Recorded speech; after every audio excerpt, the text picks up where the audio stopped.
right. Hello, this is the Goldsmith, and welcome into a very special Metaventurist interview with a very special Uplander. Little aside here before running into things and before doing the run up on the intro. I'm lucky enough to spend a couple hours doing an interview a number of months ago with this Uplander. We recorded like a 2-hour session. It was really great. It was one of the best interviews I've ever done. I felt really comfortable with what was going to come out of it. I went to go and pull the recording after the fact, and it was dead. It wasn't there. So this interview is literally 6 months in the making, waiting for a chance to re-record an interview after the last one exploded. So I can't do anything but apologize to this person, but also thank them for coming around and trying to do this a second time. As much as the last time was a little bit of a kerfuffle and not working out the way we wanted to. So that out of the way, my guest today was a presenter and the project lead for a 2023 Upland Hackathon Innovation Track entry, and it was the winning project, Block Raiders. She has spent about the last 2 years in the Upland space, developing content, communities, supporting those in the UGC community, and putting out a lot of UGC generated or user generated content in the art field, in the art space, both for herself and as well as other participants, or as somebody who's creating forward art for other Metaventures as they do come into the space. She's one of the leads behind the Analytic Assassins. She runs her own Discord, The Donut, focusing on supporting UGC in Upland, as well as just general knowledge and experience with Blender. And of course, she has a number of contest-winning designs in the UGC for Upland Layer 1. That includes a couple structure ornaments that have won contests and again made their way into Upland, as well as a structure in the city of Chicago, the Assassin's Courtyard. And as I learned today, very, very much a Coke person. And as you may find out very shortly and be surprised, not a blonde. Thank you so much, Desjaak, for joining me today. Thank you for trusting me to record this after what happened last time. And let's have a good interview, and hopefully it doesn't blow up. Desjaak, how are you doing today? Yeah, I'm good. Like, this whole interview will be super scripted, right? We'll just follow exactly what we did last time. Same words right over the top. Oh crap. That didn't get recorded, so I have no clue what was said or what was done. So gotta shoot from the hip here, unfortunately. It needed some time in between because it was too painful to do it all again, right? It wasn't even that. It was like I felt so bad for wasting your time, and then I was like, let's. I remember it was really late. It was like really late at night for me. Like that's what I remember. But it was really late at night. It was also several hours, and it was just like I was surprised how long it lasted, and I thought it was going to be like I blocked out an hour, and then we got 3/4 the way through, and I'm like, holy crap, this is a lot longer than I expected. I felt bad about it, and then I felt obviously really bad when it didn't work. Yeah, but then we met in Vegas, so like I think we got a lot of that out of the way, and now we can come in with new energy. That was burying the hatchet, going to Vegas and being like, okay, I don't hate this guy anymore. I went there just with like a grudge. No, I'm kidding. Fair enough. It'd be deserved if it was there. But jumping in the reason you're here, obviously, I'm gonna circle back to it. I'm gonna bury the lead a little bit. But before getting into that $10,000 prize winning, project Block Raiders, did want to touch on some of your history, some of the things that obviously we missed from the last interview. I hope they're already out there, but obviously they've waited, so let's get them out there today. And of course, that sincere, apology for poof, it was all gone. I think to start from the beginning where I started last time was, with the Analytic Assassins Discord server that you are lead of, 2,000 members strong, again, quite large by Discord standards in general, but very, very large in regards to Upland specific Discords, and something you've been doing for almost around 2 years now, or close to that, 18 months plus, stepping into that leadership role. And again, largely through your efforts, that's shifted a little bit. A lot has been pushed through, Assassins as far as content in city prep and it's, you know, essentially people better understanding, you know, some of the locales in the game of Upland. What do you want to tell me? What can you tell me about what Analytic Assassins, you know, being in Analytic Assassins and what you've been trying to push forward with it? Yeah, that a lot of questions into one. We're actually at 2,400 members right Ooh, now. I'm sorry. I missed the number there. So we're growing. Well, Yeah. I think growth for us is really easy because we grow with every city release. So every time a new city comes out, it keeps being our core thing of of the server, is that we just focus on new city releases and try to get all the information there is, like everywhere, every corner, if it's like from the Upland community or outside, just for research on the new city. We try to get that out to as many people as possible, specifically for new players, actually, because I remember when I joined Upland and I knew like new cities are a thing, and that's the moment where you can grow most as a new player, especially if you can still mint FSA. But it's difficult because you don't have the background of all the collections that came before that. So it's, especially people that are local, I always feel so bad for them because they think like, oh, I know this place, I know where they will have the collections. Mhm. And we're like, no, Mhm. sorry, they Oh, won't do that. I know somebody who dropped like $3,000 in Nashville, and like they hit nothing, and I was like, ha ha. I was, obviously it was more like I'm sorry than laughing in their No, face. that laugh came before the story. I heard that, busted. No, No. yeah. So it's, I think like at least we want to get as much information out there to people. Not, it's not always appreciated, because I do know that there are people that rather want no information to be out there, so that they have more chance to do the research themselves, which makes sense. Like Well, they just don't have to look. They just, you know, put their head in the sand if they want to. I always tell them, like, we will definitely miss two collections at least, like the one super random one and the one super rare one, which is like this tiny street that we probably overlooked. So and because everyone will jump on the stuff that we say, even though it's no financial advice, but kind of distract them from like the real gems, right? So you're saying that what you're saying is that you just omit one rare, nobody goes after it, and then you can go get the rare.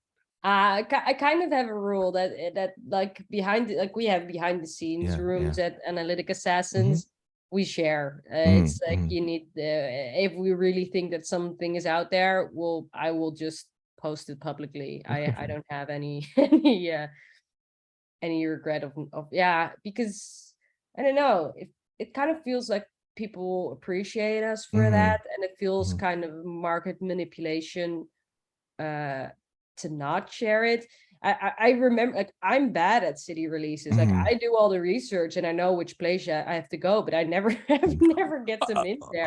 I watched you minting Berlin, and you're just like, that's a property. I'll mint that, and I'm like, And that you have was a like after strategy? 10 minutes. Like Yeah. after 10 minutes, I had like one property in an area that I myself ruled out as a collection. Well, that's what I asked. I was like, are you gonna float anywhere specific? Are you setting up your lines? What are you doing? You're like, no, I'm just minting what I mint. I kind of like, yeah, I don't know. I just don't I just don't. I had one time I got like really good ones. It was actually in Nashville. I had Mm-hmm. good ones in Nashville, but other than that, but the bad thing is, if I then list something in speculation week, Mm-hmm. I can see like rumors popping up Oh my everywhere, like, god. oh, see, Analytic Assassins is selling out of there, or they're buying up there. Like, oh no, that's just because I'm dumb. Like, Yeah. don't look at my actions, read my Yeah. research. Yeah, I think that's funny because again, I know it puts you in a really awkward place because you're a player, but you're also putting out like research for the purpose of helping support other players. And I can see that like any action you take, they're like, is this counter to, or is this supportive of what Desjaak's put out there? Well, if they look at my history of minting in city Yeah. releases, they will probably find out that they shouldn't follow my lead in terms of minting. Like, I Yeah. think with research, we were pretty solid. I We was have gonna say your research history is incredible as far as the hit rate. yeah, hit rate's very good. And I think Well, I do think it's important that people always do their own research. So we try to share it in a way that people Mm, still have to think. Like you mm, cannot just like, I know people love the give me the top 6 most likely to become ultra rare stuff like yeah. that. Yeah. I don't know. Like that's not what we do, but we Mm, do give people a feel for the city and stuff to I think people usually overlook. There are a couple of things that are I think a given, mm. but not for everyone. It's a given. Well, it was a lost opportunity for Berlin. I told Upland team we already should have done that Dirk's favorite places for the ultra rare. You know, the place where he gets his hair cut, his favorite pine, all of that. It's also a bit creepy, right? It's like a bit of like the Dirk Stalker collection. Yeah, could you imagine? And then somebody goes to Berlin and they go there and they scope it out and they look for Yeah, Dirk. That would be good. yeah, Be yeah. good. No, so no, I mean, absolutely incredible hit rate as far as collection speculation is concerned. You give a little bit of background for collections as far as why you think certain areas are going to hit or not hit. And again, that kind of feeds into like the history and the understanding or better understanding of locales, right? Yeah. I think that's one of the things gets missed or has been missed in the game of Upland is since it is so location based, it would be nice if it supports a little bit of interest in geography or history or one would hope. That's I think we miss that the Mm, most, like mm, history. yeah. Please give us like it used to be. There used to be so many historic collections, and then they switched at some point, which is weird to me because Mm, history will always be there. Like the mm, historic places will still be historic places, even mm, though it's like changed or torn mm, down. I don't know. yeah. And we have a lot of on the research team because Mm, of course I don't do it by myself. mm. We have a lot of people who have a lot of interest in how do you say that architecture Architecture, yeah. architecture, Yeah. yeah, because they're professional architects, Yeah, so yeah. they have a love for buildings as a whole, but that love has never cashed into a collection. No, no, no, no. There's some streets with some gorgeous architecture, and everyone gets all excited. They're like, "This is going to be gorgeous. Look at these buildings. We're going to be able to, essentially have the street views in this rare collection be immaculate." And then, sure enough, no rare Trash collection. cans, trash can That collections. that was there was what was the rare? There was a rare in Chicago that just all trash cans. Yeah, but It was everything in Chicago is all trash Oh cans. my God, yes. Everything's like it's like, why is the street view the back alley with a garbage truck No. coming through? And you know what? You put the camera, you put the Google camera right on top of the trash can. I mean, how'd you do that? It's amazing. No, so yeah, that's been the thing for a while. Again, love it, hate it. Again, there are people who do complain. I've heard them. They'd be like, why is Analytic Assassins putting out this good information? Because now I can't get my collection. But no, it's for the community. I mean, I've seen that. I definitely appreciate that. I think that's a big through line for a lot of the things you've done is with with the community in mind.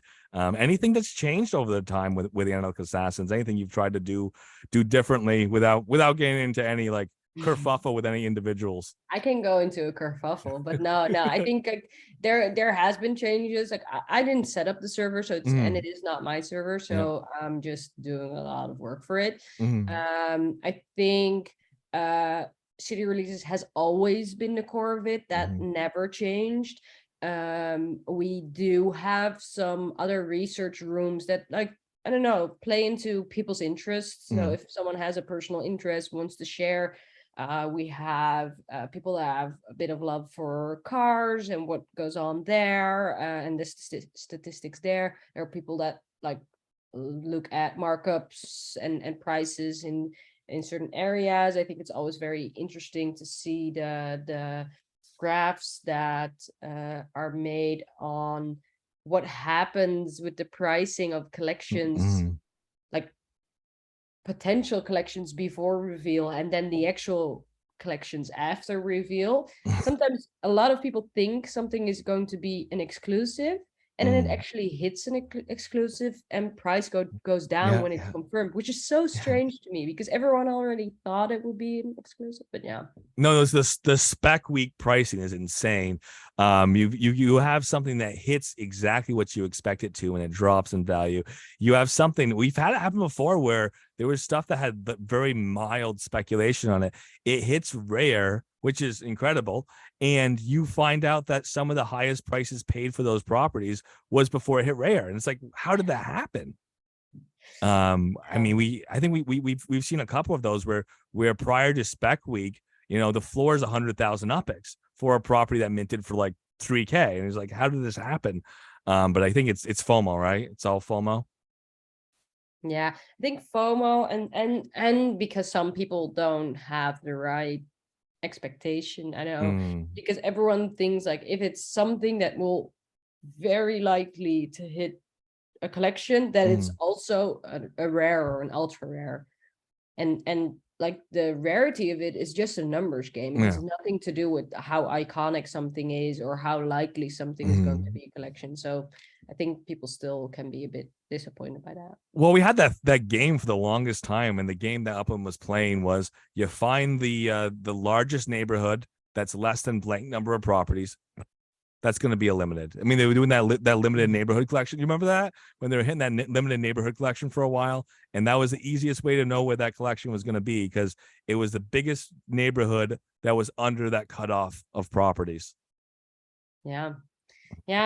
So I don't know why, but it keeps, even though I think less people are I don't know. It feels like less people are interested in new city releases and collection guessing, especially when swapping was gone, like that. The interest of it's coming back. It's coming back. They shortened the holding period. Yeah, it's not the same though. No, it's not the same as making 1 million UPX in a day.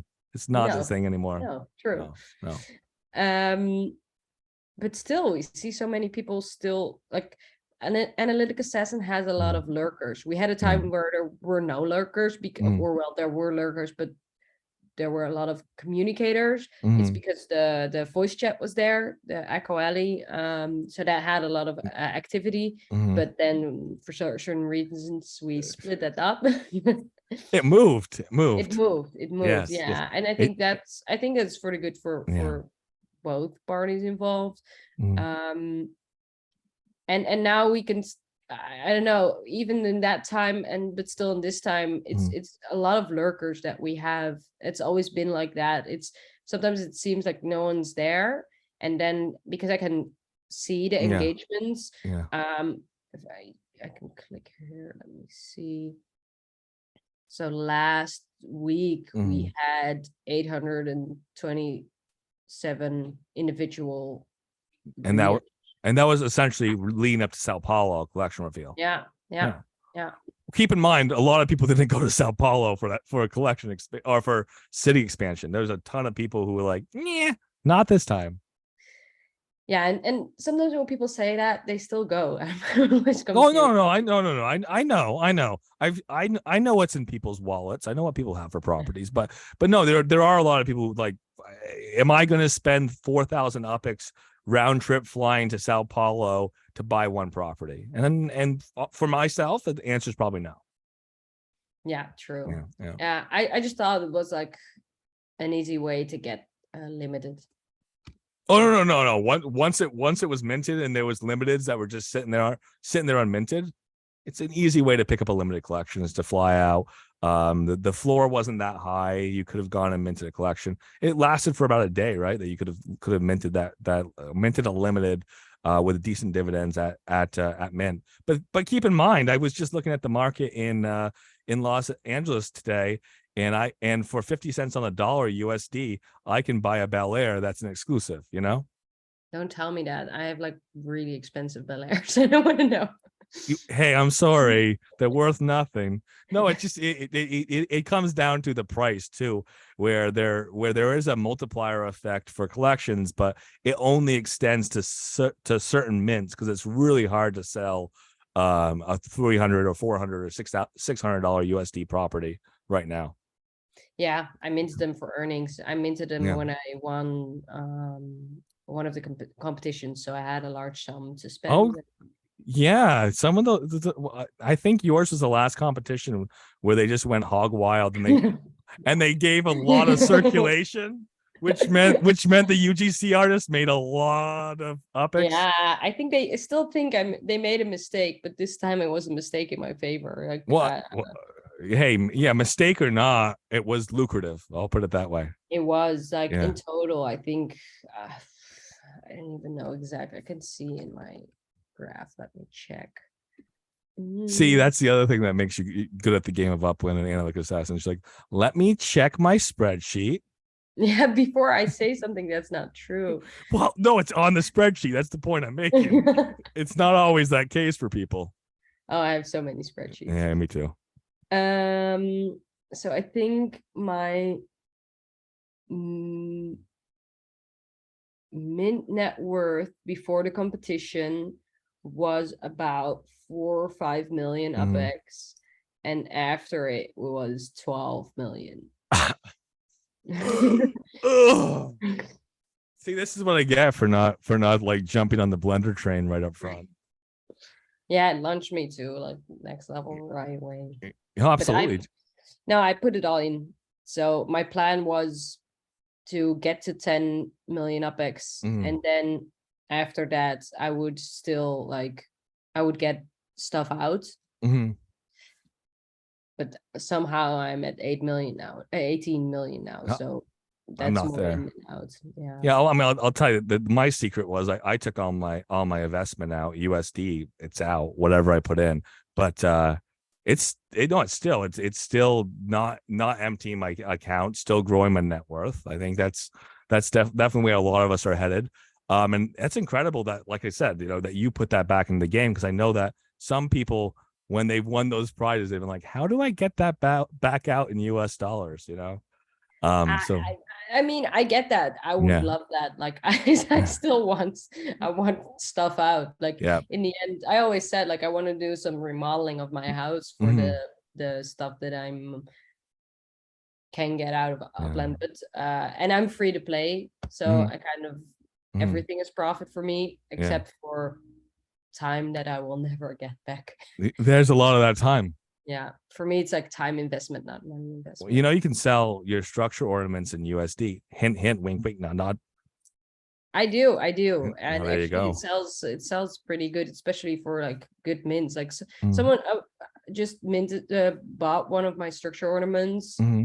and it was a USD one, even though there are still UPEX ones for sale. And I thought, like, why did I buy that? But then it was the closure mint. I was Oh like, yeah. oh yeah, that makes sense that people want that. I They didn't went think, they went and bought the key mints, and they yeah, and it, maybe it was above market value, but it doesn't matter. It's above market value yeah. because that individual item has a higher value, and I've seen people not pricing those in for some of the UGC. Hint, hint. You should have priced that in. I don't know. I like that people like went to my store and grabbed a good buy. I Mm-hmm. like that actually more than that. I Then you making a better profit. don't tell my manufacturer that. don't Don't tell tell. don't tell my business partners I'm not in it for the money. I love Yeah, it. I don't know. Yeah, we made dumb mistakes for instance, we have low mints. We have very Mm, low mints. We had 75 in total. That's like yeah, the total cap of it. So yeah. it's super rare compared to others. But Just make another series next year. Call it a day. Um, and but yeah, I mean, I agree with that concept that you put a lot of work into making designs. You still have to spend or spend Spark, use Spark to manufacture.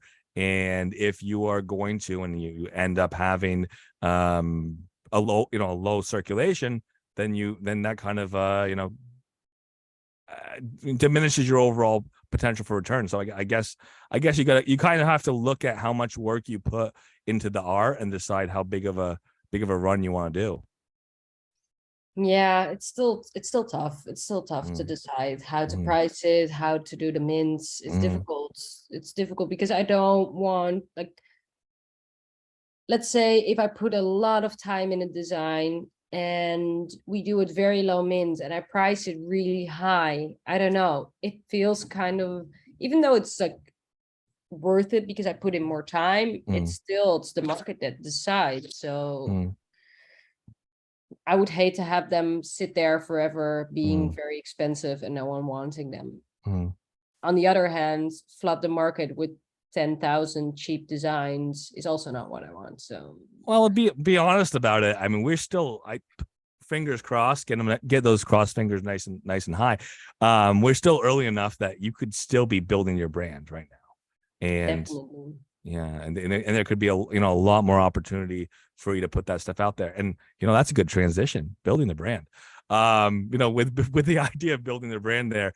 Like I mentioned, did mention a few things up front, and your server being one of them is you're one of the early support systems of UGC content, and bringing some people who even weren't in the Blender space or working in Blender who are now already successful in putting UGC content out, making things for Metaventures, building their own map assets in the game of Upland or having them accepted by the game of Upland, and again, primarily being done in Blender. And that is the donut. So what was the inspiration for bringing out the donut server, and what's that been like? Frustration. Frustration is my biggest inspiration. No, not at all. It actually was because when you look at UCG, so user generated content, UGC, you got it. Yeah, user generated content is in Upland. The first one was a building competition very early on. I didn't do that one, and I remember seeing that and thinking like, oh, I wish I had skills like that so I could make stuff like that. That's not for me. Too bad. Pretty buildings. That was 2 years ago. That was like when you were like literally an Upland baby. Yeah, I was an Upland baby, and looking at that, thinking like, this is not for me, but so cool that people can do that. And then it was I think it was a Christmas one, Christmas ornament one. And then I thought, fuck it. Can I say that? Yeah, you can say whatever you want. Okay. So I thought like, fuck it, let's try it and see. Blender's free. Let's try this. And I actually could make quite a lot just based on YouTube tutorials.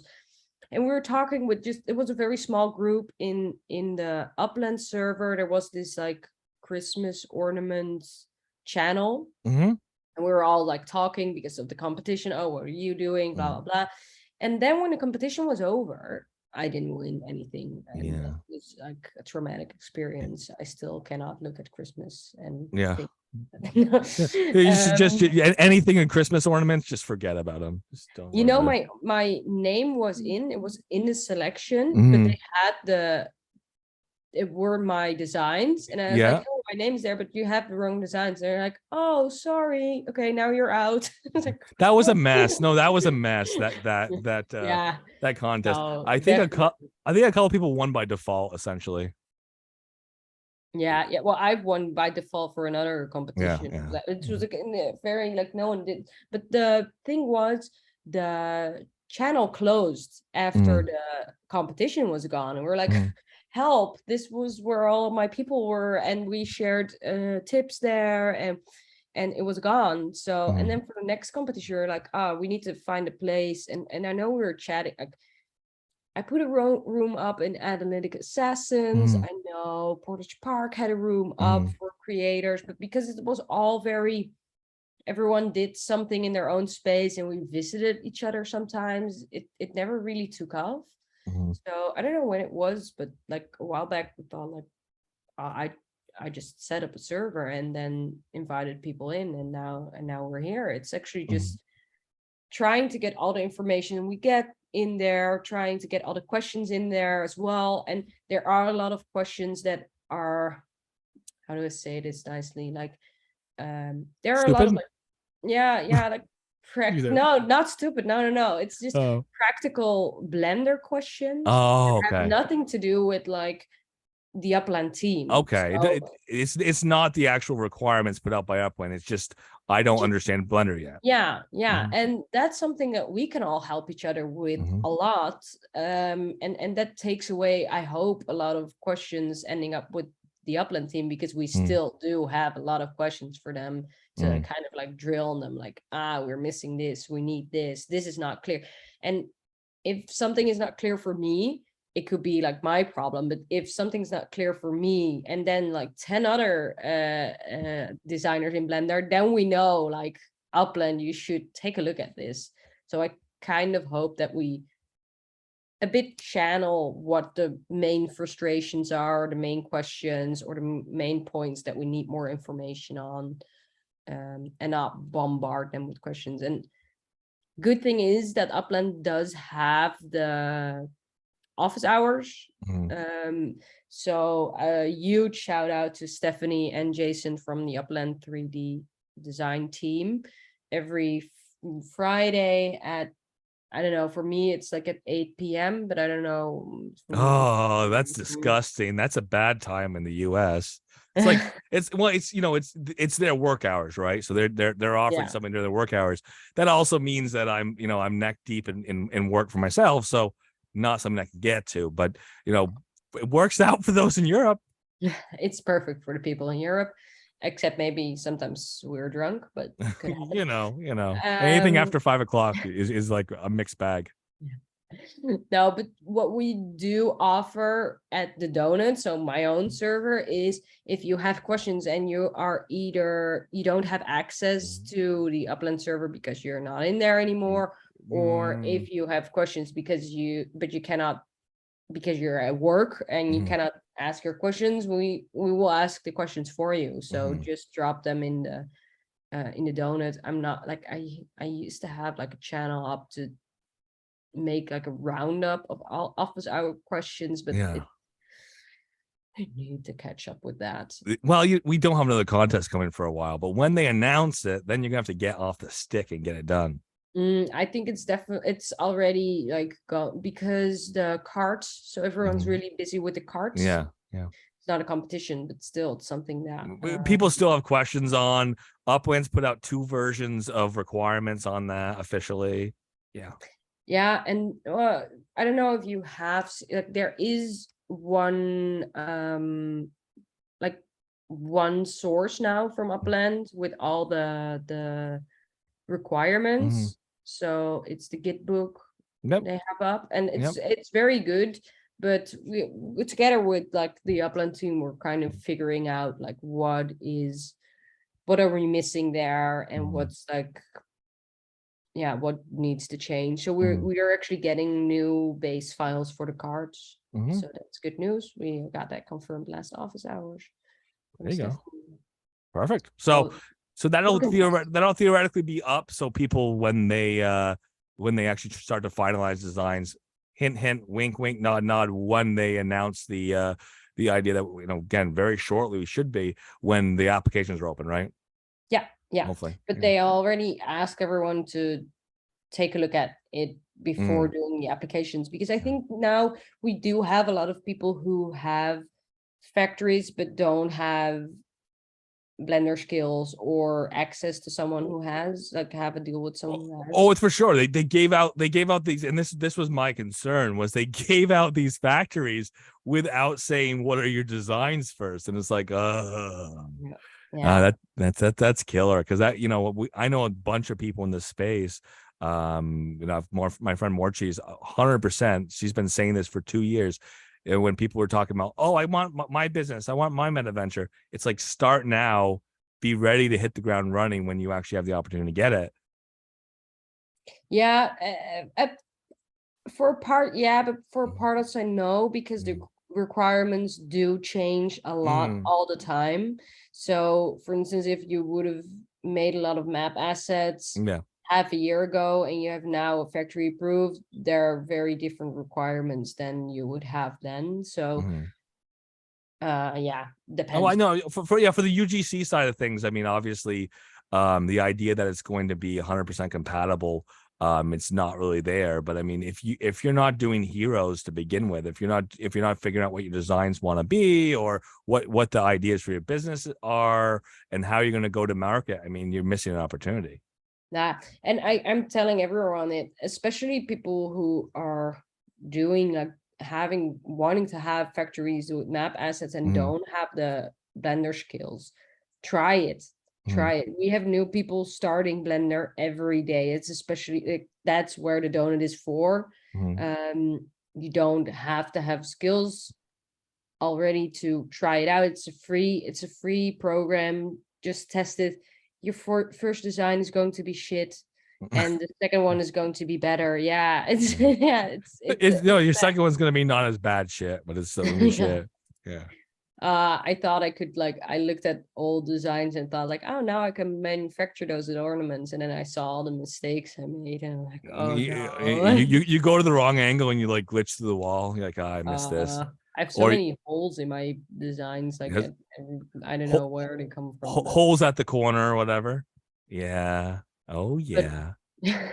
yeah. So, but no, the only way to learn it is to start. So I Yeah. would advise everyone to start and just come in the donut and ask questions. We will like send you in the right direction at least, and answer like all questions, because we've all been there. We're no professionals, but we do make a lot of we have a great asset design. Well, some are professionals. I cannot speak. There's some people who like, I know a couple people who literally have 15 years experience in Blender, and they just come in and it's like, okay, well then everything about texturing and everything. I mean, it's still art is subjective, people's ability, but having that base level with Blender makes a difference. Yeah, and like my great examples are Land for Land and CMAVs, C4. They are amazing on what they do in Blender. But then we have like very new people. I think Antique Master, who's like designer of the year, is a great example of that. Who's like, I remember him coming into the donut and saying like, oh look, I just did this tutorial, and before you know it, he had all these buildings up and winning them all, and becoming designer of the year. So Yeah. the donut is also my own downfall. Yeah, it's like you minted your own competition. I know, Yeah. but I'm happy. Every time I'm happy when I see new people be getting into Blender, because it's like not just an Upland skill. This is like a lifelong skill you'll have. It's awesome. I don't know why not everyone is learning Blender right now. Well, I keep saying Upland, and I very much am in the space, but I mean, part of what I'm trying to do with this project is also the greater metaverse and interoperability between locations, between different platforms, different companies. So keep that in mind. Is Blender is a skill, Unity is a skill that is interoperable. It is art that is going to be used in multiple metaverse spaces, multiple platforms. So you learn it in Upland and you take it somewhere else, or you come from somewhere else because you have experience somewhere else, and you bring it to Upland. So that's I do like that idea that there is a lot, specifically Blender being one that is widely used. It's also free, and then Unity, the same thing, is you can get into Unity relatively easily. There are free options to get in. Obviously, a lot of the plugins and add-ons add up very quickly. But I mean, both of those things are things that you can learn or have experience with and bring right to Upland. So more power to you to giving people that skill, because that's not necessarily going to just stay where it is. It can grow and go other places. Yeah. And on that note of kind of not necessarily setting the market, but helping build the market for designers in Upland, I think you said you were working on something for Donut, trying to work with people, get a better idea of the market and building the market out. Yeah, I think like most of the things that happen in Donut are just people sharing what they do, asking questions, showing like, oh, I have this problem. But then we have one room which is looking for an artist. And we started just because we thought, oh, maybe there will be people who have factories who are looking for an artist. And that's a busy room. We have a lot of people coming in and saying like, hey, I have this idea, or I have been approved and now I want to work with an artist. And we struggle, like there's a struggle there to connect okay, we have artists who can design things here, and then we have like factory owners who want to have a business and connect with them, which seems like very clear cut. Okay, so now they can work together, but finding out what a reasonable market price for that is difficult.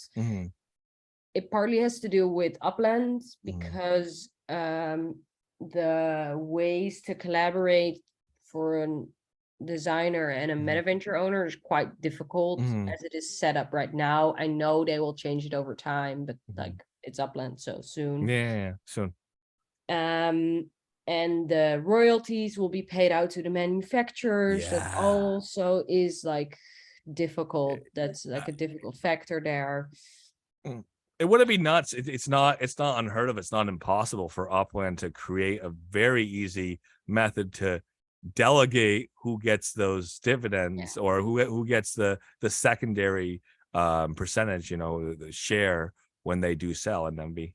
And I think it's more important than it might like look, because it's isn't that the part that Web3 is that you have this platform which is like fair and that can credit the people that should be credited, and to me it feels very not Web3 to say, okay, give me a fee up front and then after we'll figure something out. And like I don't know, it just doesn't feel right to me. So I'm really hoping that this is something high on their priority list.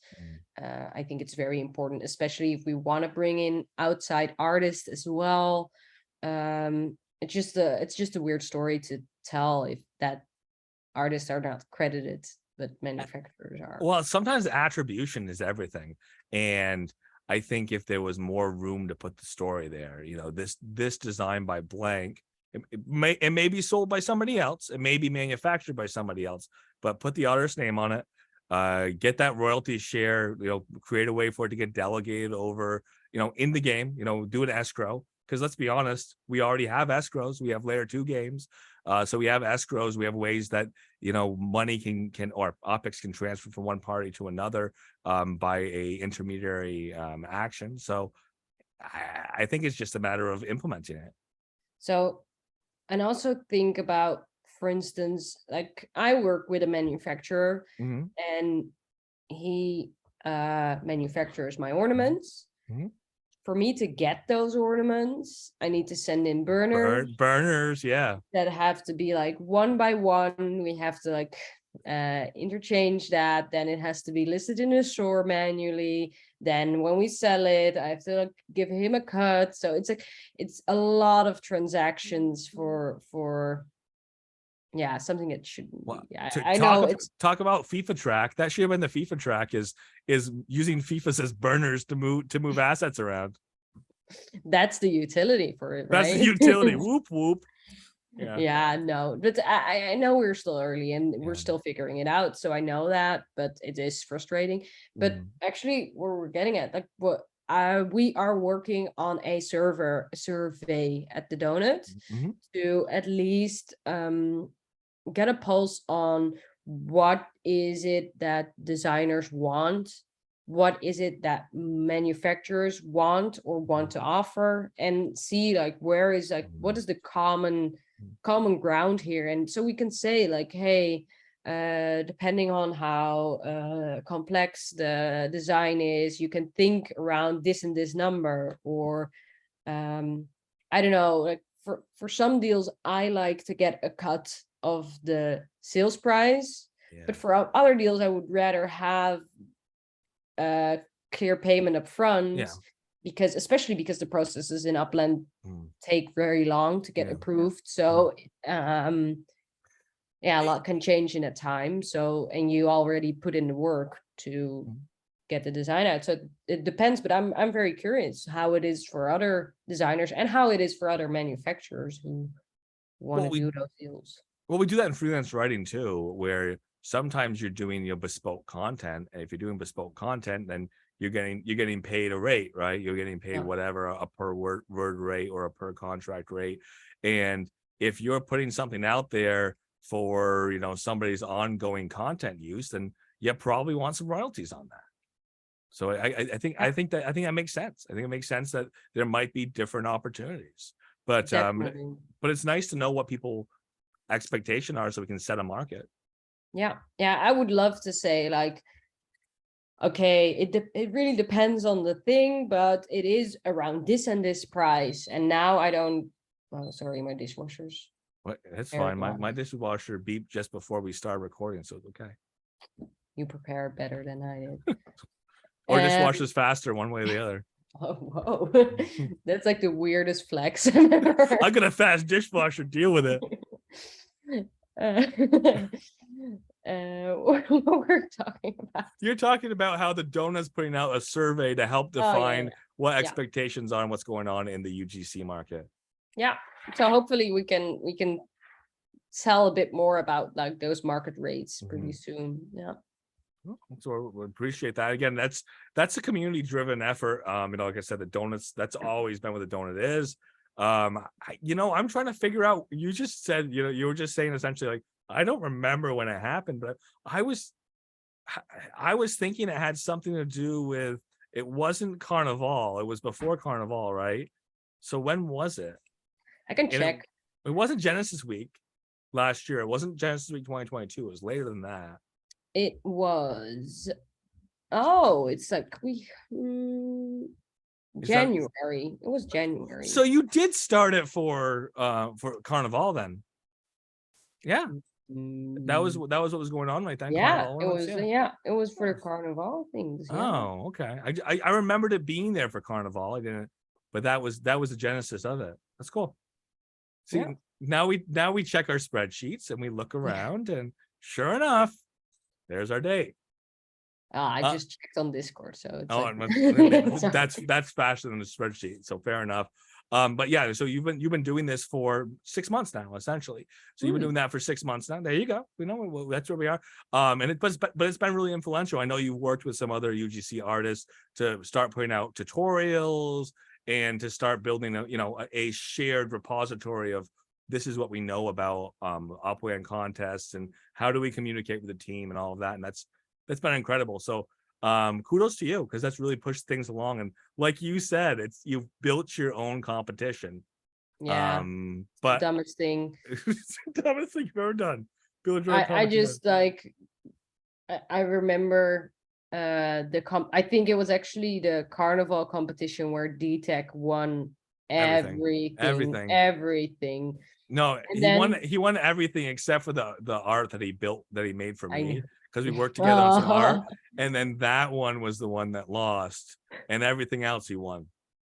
In the next competition, it was Antique Master who won everything, and like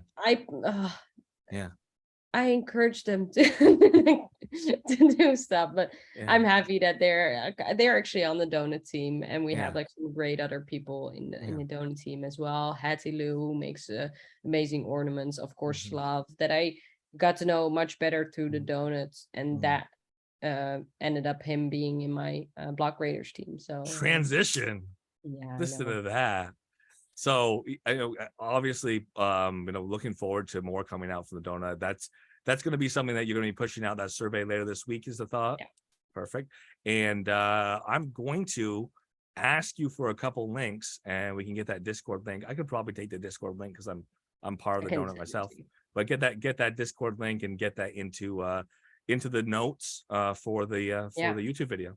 Yeah, because I advise everyone to please I would ask everyone to please fill in the survey. So not just if you are a designer, but also if you think you might want to hire a designer soon. So I will make sure that the survey also includes that part if you're not a designer, because I don't want to be like, hey, designers want a lot of money. Yeah, and that's not Yeah. No, it's about, and again, it's not nice to say the word setting the market in the Web3 space, but it's about, helping define where the market actually exists so that people can work towards it more effectively. So more props to that. I think it's the right time to do it. And I'll be heading over and filling out that survey when it comes out here next week, or this week, I should say. Yeah, perfect. Thank you. Awesome. So you made that transition step there talking about Slav. So it looks like you're pushing me along. I don't blame you. I don't know. I know you had like this whole schedule, and I forgot what the order was. No, you're on top of it. Like we were transitioning out of the donut anyways, but that was like a perfect transition. So you started working with Slav on this project Not yet named. No, but you started working on block raiders. I did tease it up front. You got the $10,000 because you won the hackathon track for innovation. So innovative use of what already exists with Upland, or redefining Upland, play and interaction. And let's get into that a little bit. So give me the run through. Give me the upfront. I was at Genesis Week. I saw your video. I saw the presentation. I gave you crap about it, and then I watched you and took pictures of you with your $10,000 check. So that all happened, and it was very exciting. So give me a little bit of basics for people who aren't familiar. Yeah, so for people who aren't familiar with block raiders, it is, maybe I should tell a bit where the idea came from. Yeah. We were actually planning to do something which was a bit like capture the flag. Mm-hmm. We thought it would be fun to have like nodes in a neighborhood. We would divide it by half, and there would be a flag on one side, a flag on the other, and then we kept like going on that idea, and then the flags left the idea. So then it became something totally different, but it like kind of grew into that naturally.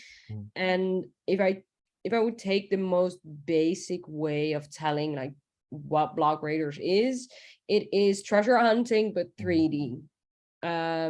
So we use the Ready Player Me avatars that everyone can have in Upland already, and you would log in, and other people would do it as well. It's a multiplayer game. Let's say you get 1,000 UpX in, I get 1,000 UpX in, someone else gets 1,000 UpX in. Those coins are then dispersed over a 3D map, which is an actual Upland neighborhood. Timer goes off, and we run and rush and treasure hunt for those coins. And if I run faster, better, and find more coins, I go home with a bigger bounty, which is actually part of the UpX that you put in. And that's the most basic form of it. But of course, we have a lot of more ideas in store. Oh yeah, parkour. Okay. I will do Slav a favor and show you a bit of the parkour that he's been working on.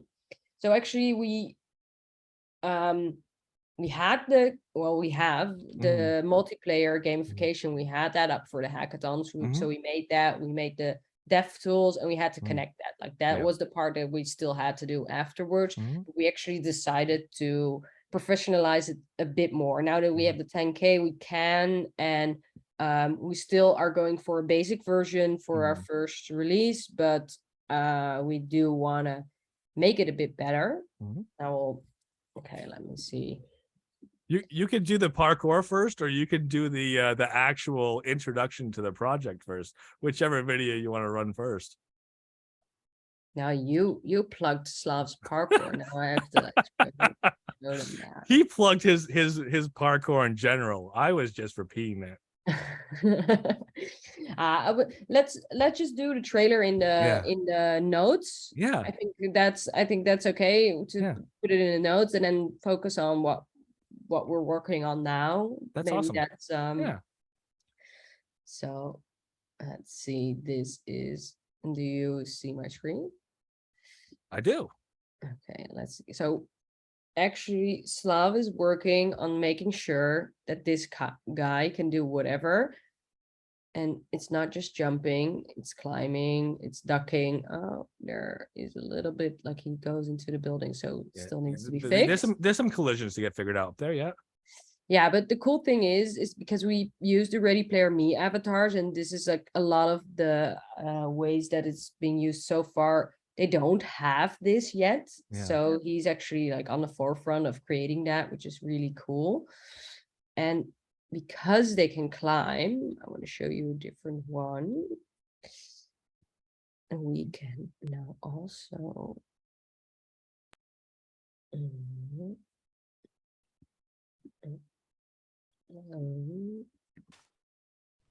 go up the actual Upland building. So it's not just the sounds of it. Hey, I'll take this stair climbing noise. No. So because they can climb, now we actually have a structure utility. Look at that. Wow. I love it. those coins can be anywhere. Like the scale of those buildings are not correct yet, but it was like testing out. And so for our first version, we won't go inside buildings yet. But that is definitely like we are creating our maps now in a bit different way than we did for the hackathon, but in a way that we can actually change that and expand it later on very easily. So we can like replace buildings so that you can go inside the building, and we can have a part there. We can add extra elements. We can have other assets in game as well.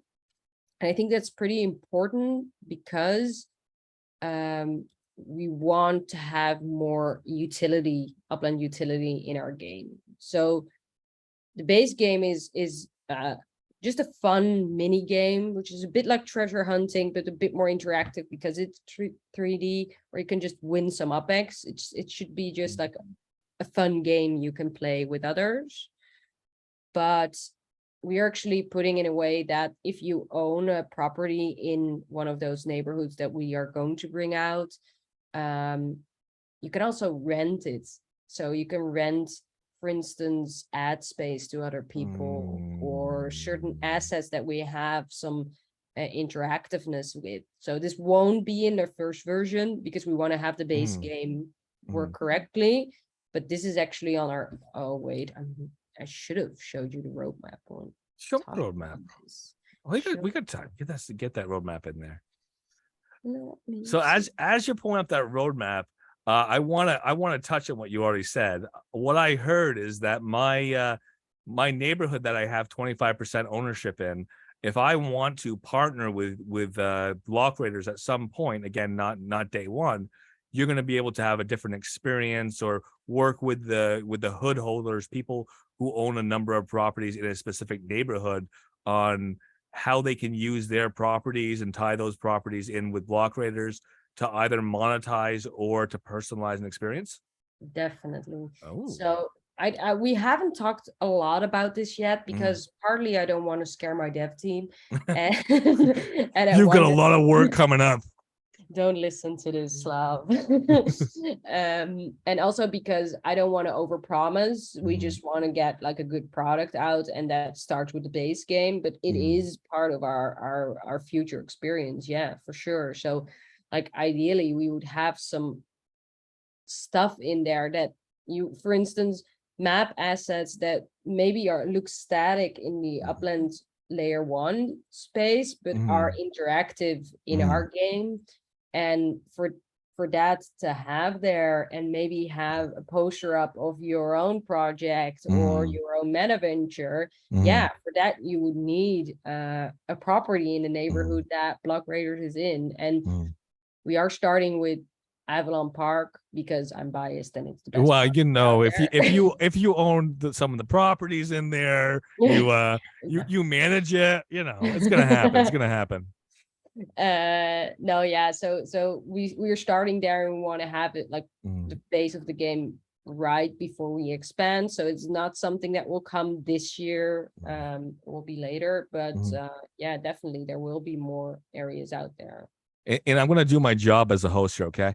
Blockraiders.me is the website we're on right now, and this is a live website, so anybody who wants to jump in, you can see this information. Obviously, take a look at the roadmap. The roadmap will be updated as things evolve a little bit, but let's take a look at the roadmap as of today. Oh, look at that! Look at your team. You could go do your team up there. Shall I do my team first? Whichever is the best way. I was just looking at them. I was like, you know what? I didn't realize you were looking at your team until I saw your avatar. I'm like, oh, that's Desjaak's avatar. I know, that's me. Yeah. I think I even have this up. Yeah. There you go. I actually made the avatars for Slav and Ikris. Because I don't know what you like, but now you will have a helmet, so it's like anonymous enough. Yeah, if you don't want to show your face, you don't have to show your face. There you go. Yeah. No, we have an amazing team. So I might be like the most visible one of them, but like I'm not doing all the hard work. That's definitely the devs on our team. So we have Slav, who is like our Unreal Engine dev. so he's more on the game side. The Tempest from Upland Realty and Ikris from Upexland, they are on the data side of things. So because they're amazing with anything Yeah. that comes into a database, I think we have like very powerful front there. And Abstract, who he's back end and front end, but in our team he mainly managed the link between Upland, so the dev tools, and our game. And the API, I'm assuming, because you guys have API polls I've already seen that look really good and very interoperable. I mean, you were talking about collisions, or we're looking at collisions, and the collisions actually looked like they were working very, very well. So that's, So for the hackathon, we actually pulled everything into Blender and then into Unreal Engine, and we're now re-scripting that so it goes into Unreal Engine directly. So that's going to be API, and that's I'm assuming Abstract's doing a lot of that, finessing that over as that pull. Yeah, but we do want to have a backup of that, so we won't have it all live, so that the experience is still working correctly. So that's where our database.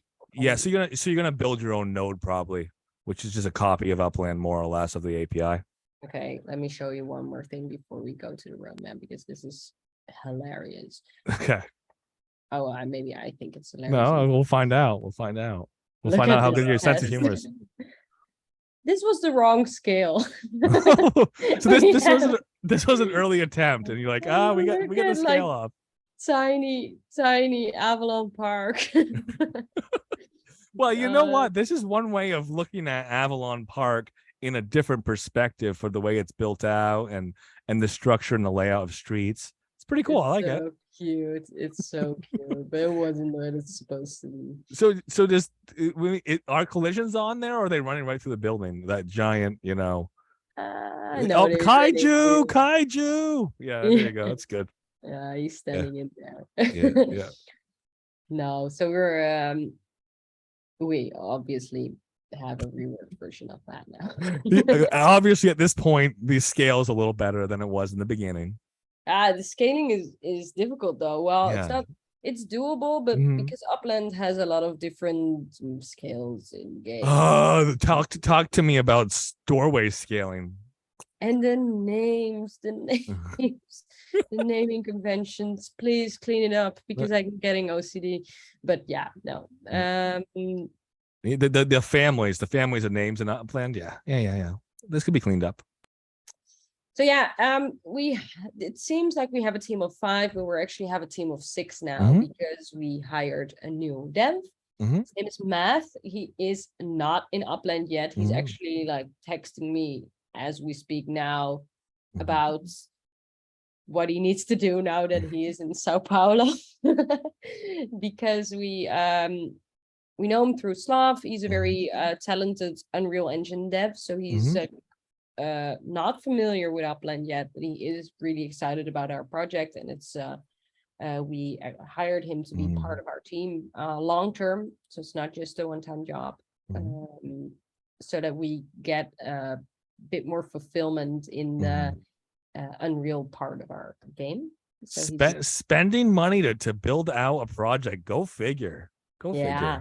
It's a combination. Like I think I can be pretty clear on what we spend our 10K on, because it is everyone's money. That's partly how I feel. Like it is. It's I mean, Upland invested in it, so we did split it between us 5, because we already put in some time in there. Of Back course, pay. to get to the hackathon. And I think we did ask everyone, like, do you still want to continue? Because we do want, like, it's our goal to get this project out, the first version this year, 2023. So I did want to have that commitment. So what we did, we asked everyone, like, hey, do you want like a small pay, and then you can just walk away and buy an ice cream. I don't know what you buy with the money, but do whatever. It was just a thank you until the hackathon. Or are you committed for the long term? And then hopefully, if we get profit out of there, we'll split that. And actually, everyone wanted to be in there for the long term, so that's I was really happy about that. But it was important to us that it's or important to me that everyone part of this team wants to get this game out. That's the reason why we got the funding. So we should spend it like that. So it's going into a couple of, well, of course, server space and a couple of administrative. Yeah, that's good. Yeah, good enough. Cost, and because we hired Matt as well, and then we have a buffer because we don't want to give money back to if we have to invest it in, so we keep a buffer for things like that. Yeah.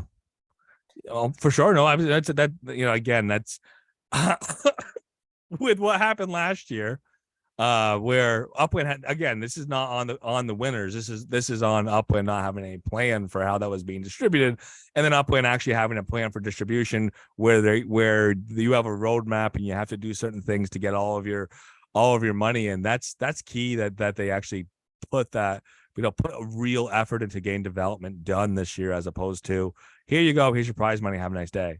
So more than that, even we had I had a couple of meetings already with Lindsay from the marketing team, and they're very serious of supporting this project, not just on prize money wise, but also on launching the project.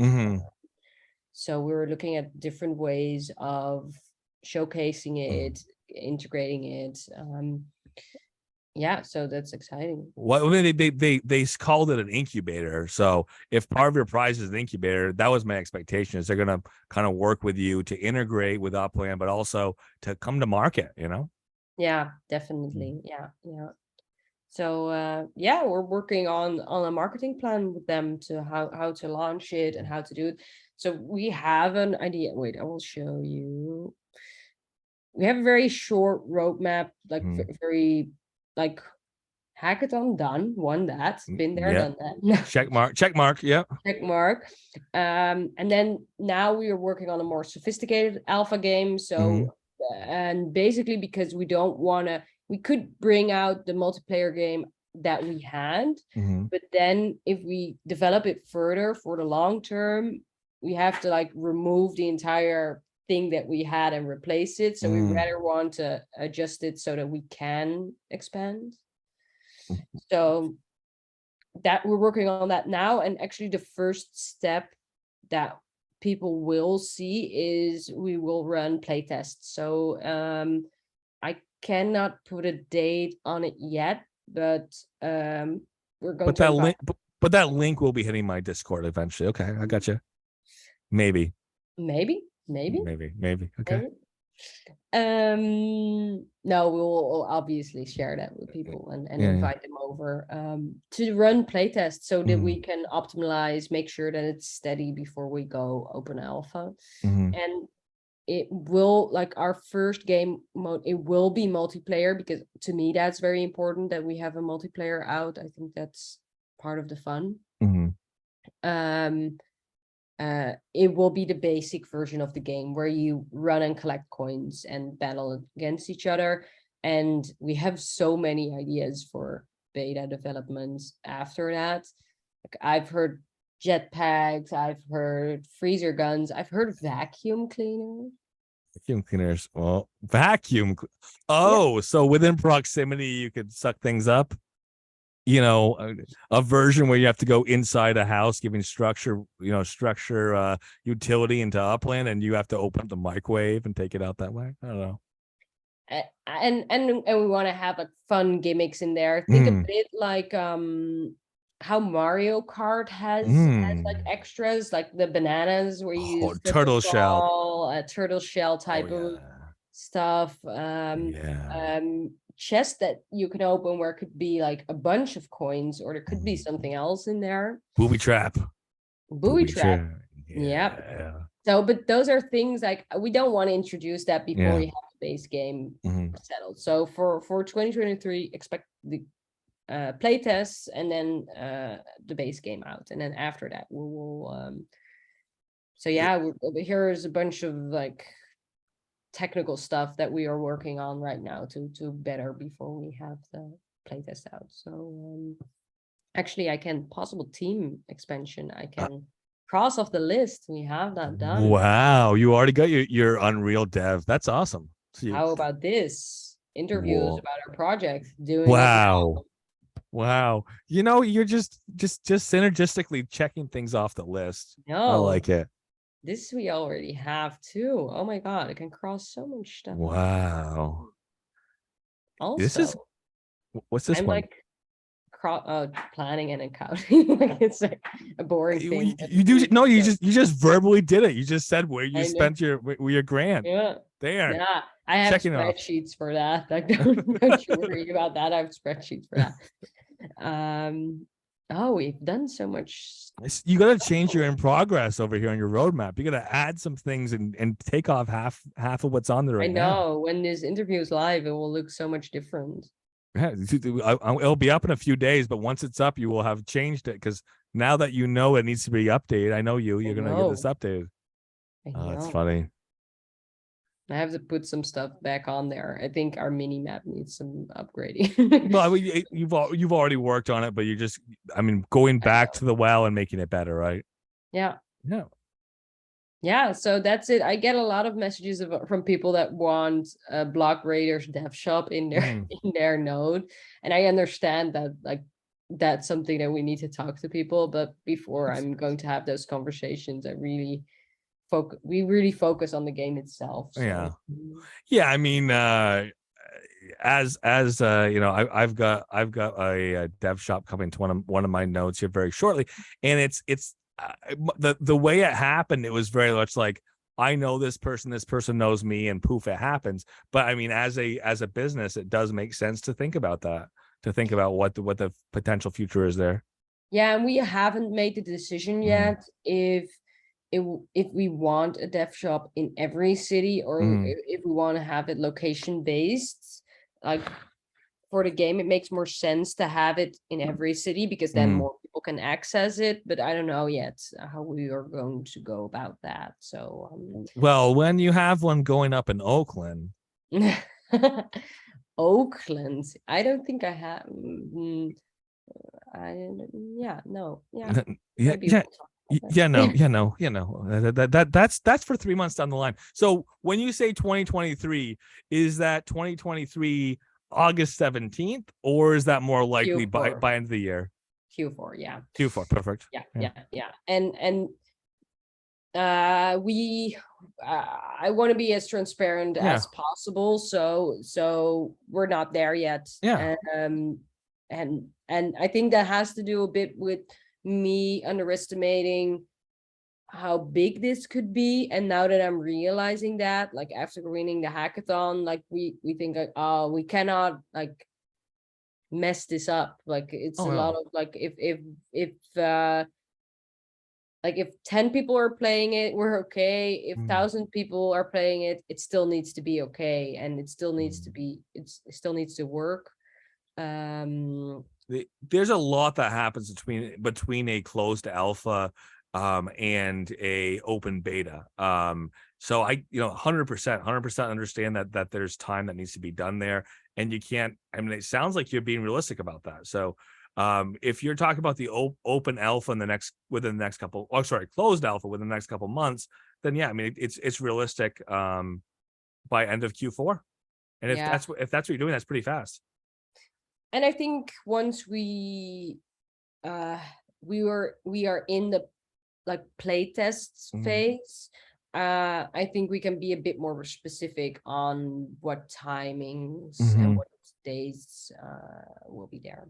Well, you just got a new Unity developer, so that's going to take a little while to get them read in the project, and then building from there. Are they already read in? You guys are cranking.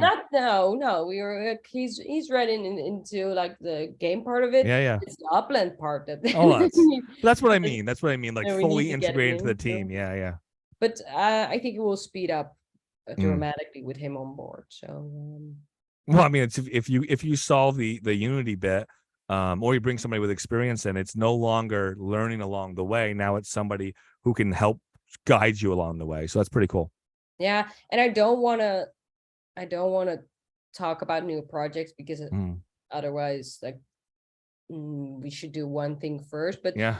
the way we are setting up this project and mapping out neighborhoods and having that gamification there, it will be significantly easier for us to create new games besides this, like very different games in here, because that's the way we are setting it up right now. And we're working together with Ready Player Me team as well. They just launched their monetization for wearables, so that came at the perfect time as well for you as a UGC creator. Well, more as a game developer, because I don't expect Upland to do any wearables soon where players created. Like the player creator. where players created. So like they had the Mavion competition, but other than that, I don't expect it soon from what I've been talking to the team about. But for block raiders, it would make a lot of sense if you have like, imagine we could have certain outfits representing each node while you're block raiding. You gotta be careful about that. You know, you're wearing different outfits to represent your hood. Gets a little tribal there. I know. You know that an earlier name we had going was, what was it again? Hood something. Yeah, you got to be careful how that translates to certain people. Yeah. Block Hood Raiders was a better. Block Raiders is more of a neutral term than talking about neighborhoods as hoods and I don't know what was the second word in there. What was our no? I remember, I'm looking it up. I don't know. Yeah. I can find like all the other ideas I tried to convince the team on. I actually wanted to make Cluedo. Make what? Cluedo, Upland Cluedo. I wanted we would say Cluedo, but I don't know. I think it's Cluedo in English. It's like the murder mystery game. Clue. Oh yeah. Clue. Yeah. Cluedo. Yeah. I like Cluedo though. For a second, I was like, "Am I missing something? Pop culture in the U.S.?" No, it's just the word clue. Is the clue. I would imagine going into an assassin's courtyard, but oh yeah, Dale the llama was murdered in the small townhouse with the flat roof on the second floor with a wrench. Yeah. No, something you need to like with the spark chests dropped on the wow, really going meta on it, going everything in Upland. I'll take it. So you know what, you can still do that. Is that what the next step is, right? You're like, we're gonna start with the basic one, and then Miles is gonna start murdering people. Yeah. No guns in block raiders, but might be some murders in there. Who knows? Well, if you don't talk about the murder itself, you talk about a locked door mystery, right? I love a locked door mystery, Agatha Christie style. But if you talk about a locked door mystery, it doesn't matter what the weapon was. It matters what the procedure was, who was involved. So I would love it. Let's do it. And now you have to launch that by Halloween. Sorry. Get it done. Yeah, next hackathon, maybe. Next hackathon. No, you've got a lot on the plate. And again, the big thing here is for anybody who has questions about the speed of development. It's not that fast because you have to do things in iterative fashion. Every time you write 1,000 lines of code, you could find out that there's one line of code that's throwing you off, and you're gonna go back and retest the entire 1,000 lines and maybe rewrite one thing or another halfway through that line, which is always amount of time. So I know they've got a lot of work ahead of you still, but it sounds like you built a team around that idea or the eventuality of being able to overcome those challenges. Yeah, and I think the speed is actually pretty fast from what I can see, and we're pretty far ahead. But the thing is that we need to have everything set up so we can easily expand, add to that it's still stable, that everything's still there. I think that's important. So it's not like once we add in-house experiences in the game that we have to code everything from scratch. Like that would be a shame. So a bit more groundwork right now, but it will help us speed up along the way. So starting what's typically called starting robust, so that you're not just starting with scaffolding, you actually have some place to build from as you do go and add new features. Yeah. Oh, well. And I'm actually like most curious to see if like people would like to play this. Like that's the part where I'm most excited about. Like, are people into this like fast-paced running type of game? Because this is an experience we don't have in Upland yet. Like, I think maybe racing comes most close, or maybe like the spatial environments are a bit in that area, but it's still like very different than than what we had. And so I'm curious to see if people like that. And I think they will. I mean, the one thing that I've already heard from the community, and go figure, you win this thing like not even a month ago, and there's already stuff coming back. But with the community is like, what is integration going to look like with existing assets in the game of Upland? How does that work? Other than structures, obviously structures make a big difference. But how are the or what do the prospects look like for integrating existing assets in Upland? Yeah, like first thing is of course like UpX wagering. We already have it that also other assets could be wagered, but then we need to have a mechanism that it is that people have fair wagers. So that's a bit difficult, but we can implement. But I think that's not the most exciting way to create utility. That's just a way to earn from playing this game, or win from playing this game. I think that part is actually in what you can put on your property. And I think when we look at map assets or ornaments, now they're fun decorations. But we would like to take that a bit further. Imagine you could have like a screen that could pop up on your property that will play a short video, or that could contain an extra bonus point so that people would run to your property, where you also have a poster displayed of your own project in there. Like those are the type of things that I think could prove to be giving that the community a bit of that extra utility that people ask for, because that could also lead to renting out your space. Because I was just gonna say, watch this ad get 1.2 times multiplier, or whatever the case is. Yeah. Like or like, I don't know, I would love to have trampolines on, on your property that you can actually jump on. And I think it is important to have that ad part in it, because it needs to be a place that's for everyone and showcases a lot of property projects, not just block raiders. And we hope to get a lot of new players in, which then get introduced to what the community is. In the end, Upland is what the community is. Like that's, I think, the most important. If we disregard community, then what's left? And I think I mean, you kind of downplayed it a little bit, but I mean, I'll put it out there for anybody who's not familiar. Anything that you do in layer 1 can have a different application in layer 2.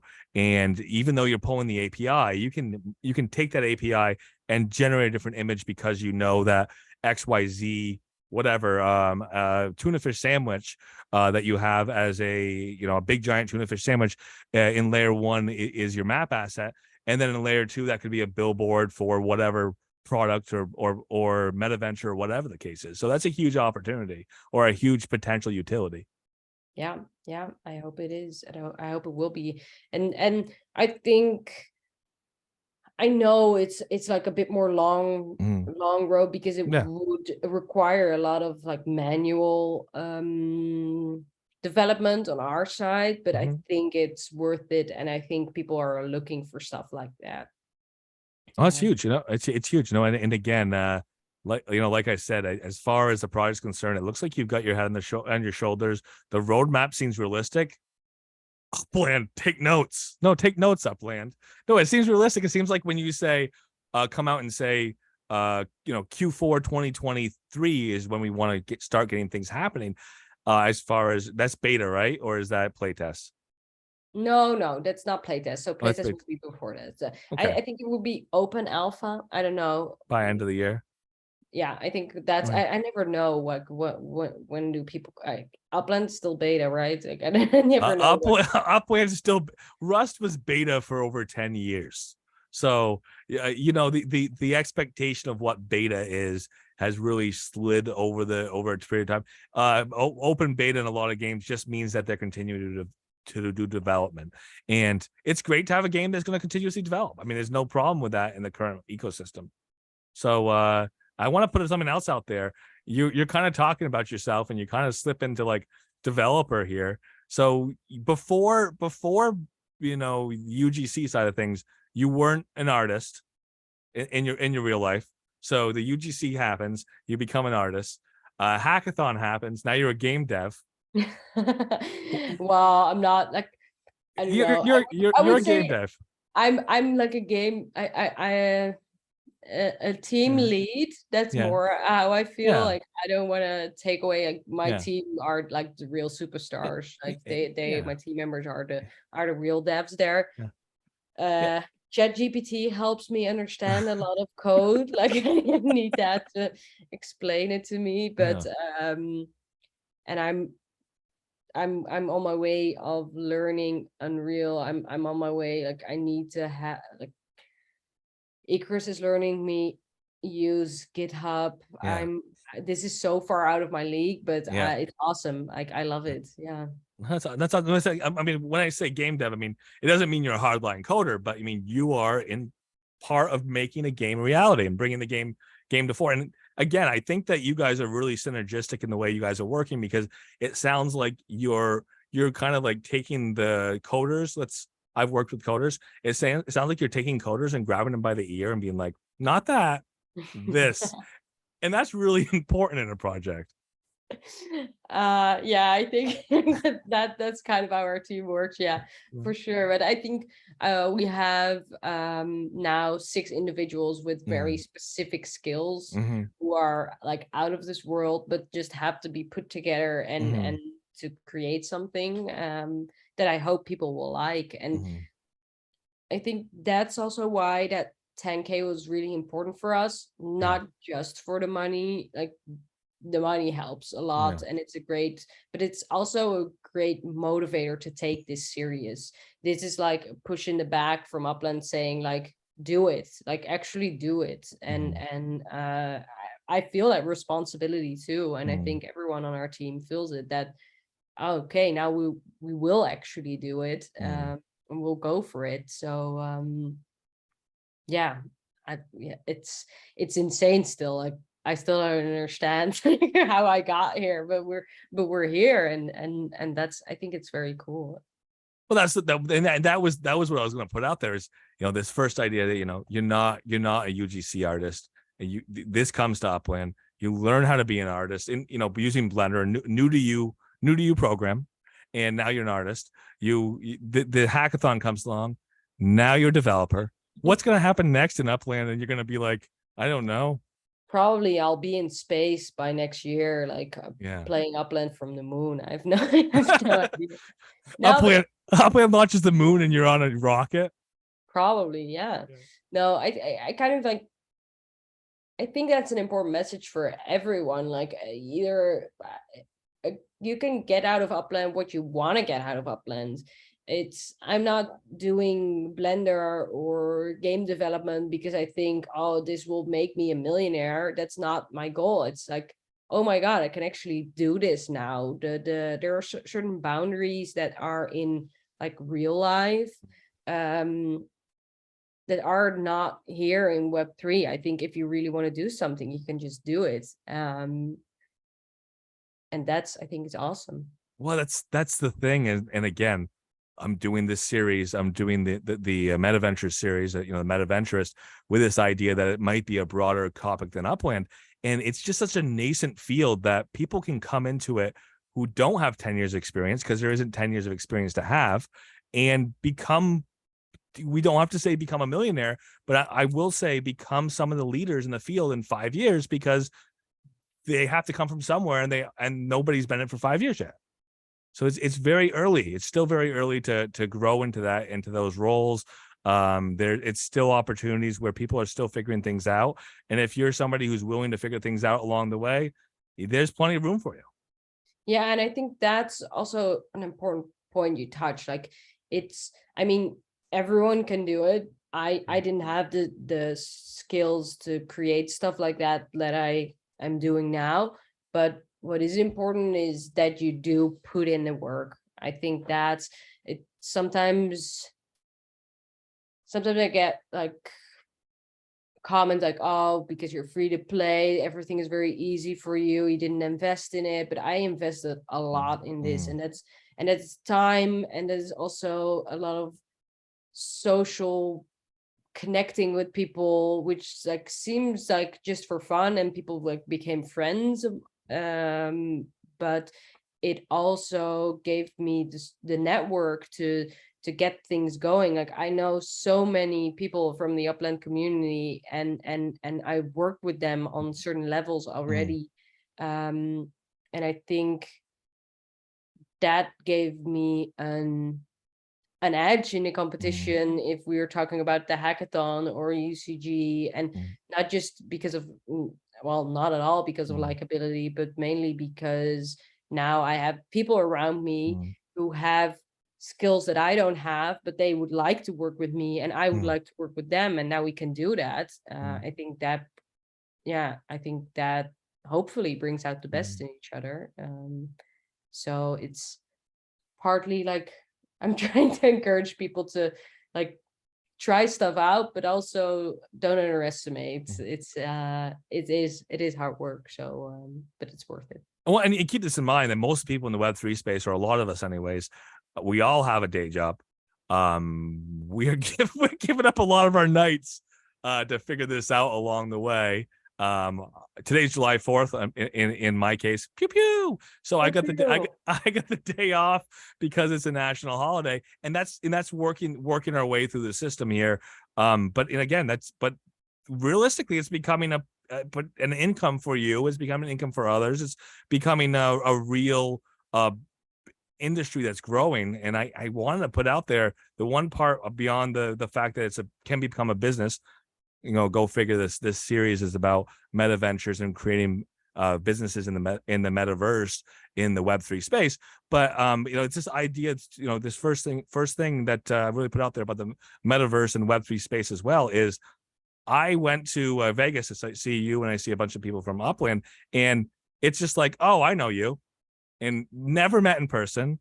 May have talked in voice, may have had direct messages for years, and it's just like, this is somebody I know. I'm gonna spend some time with, because we already have that relationship. So that's the other endorsement I want to put out there for Web3, because you got philosophical on me for a little bit. So that's the other philosophical thing I want to put out there is, it was awesome meeting you in person, but it was also just like, oh yeah, I already know this person. It was a surreal feeling.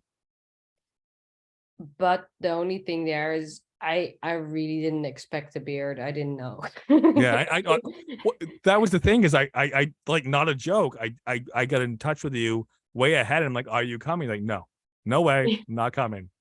And then 2 weeks ahead, all of a sudden you're going.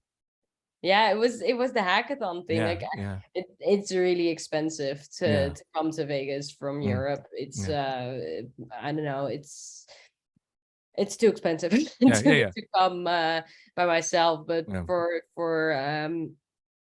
this, it definitely, I was definitely going, and it was like way better than I expected it to be. And I loved connecting to everyone.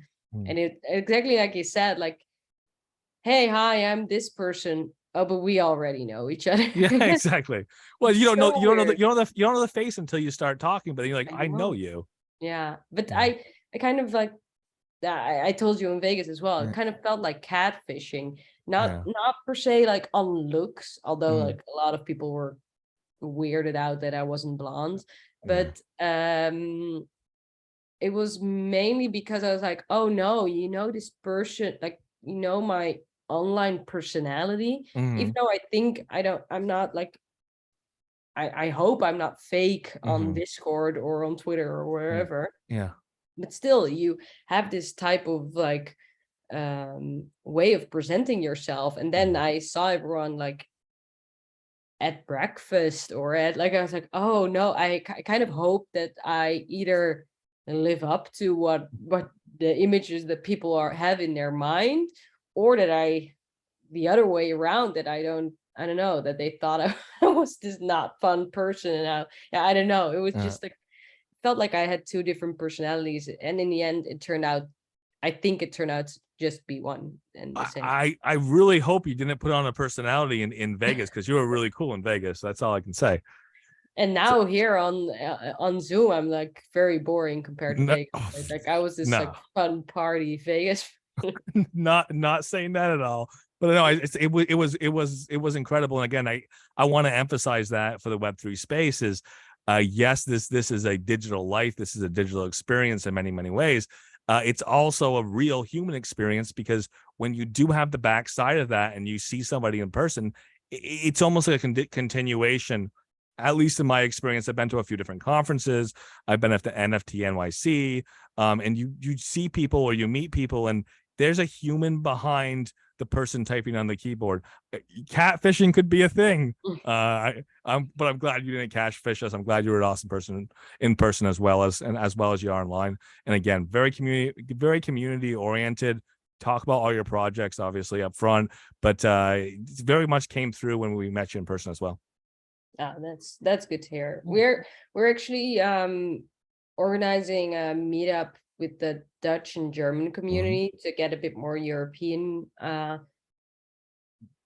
Upland Camaraderie, yeah, community going. Yeah. yeah. And so we're trying to figure out if you can find a date and a location. It's like Battle of the Dutch and Germans. If it would You be know, like what would be really good? Just do Amsterdam, call it a day. well, I would love Amsterdam, but I don't I know know. what I don't know. Well, I know. I If mean, we it's get kind of, the it's kind of not too off the beaten path. It's kind of central to Netherlands, right? So it's not like it's crazy out to the corner. No, not super well, it close is enough. yeah, it depends on where you are, if Well, it where you're depends. measuring Yeah, yeah. from. So It's no, we're trying to, like, we have a vote up and finding out. I'm mm, organizing it with Board of Money from mm, Land, yeah. who's from Germany, Yep. um to see if we can have like a day. So if people are watching here and are from Europe, or even if you're not from Europe, but just think like, oh, I would love to visit Amsterdam in September, let me know, because then we'll have one more vote for Amsterdam. Yeah, it's not that bad of a flight, as just discussed by Desjaak. She said how cheap it was to get across the The way here is probably better, right? Than you know what, it could be because some of the airlines, if you're going round trip from one place to another versus from another place to that place, it's sometimes cheaper to go one way, or to go one way the leg. I don't know. It's all marketing. Who knows? Use your airline miles. You've been saving them up for years, anyways. See you in Amsterdam. Done deal. Yep. See you in Amsterdam. I think that's a good thing to end on. Well, that's a good thing to end on, unless you want to drop that Block Raiders intro and just let it run. That should That's be the way to a end better it. one. That's the way to Okay. end it. That's the way to end it. Let me grab it. I think I already have it. And as you're doing that, I really hope this records well, because this has been running a very long time. I know, I was just like watching 2 hours. You like, I gotta go to Been there bed, Goldie. I before. gotta go to bed. Oh, we've been there before, like the long. Okay, I'm going to run it. Let me see. In a world where treasure hunting reigns supreme, enter a virtual space like no other.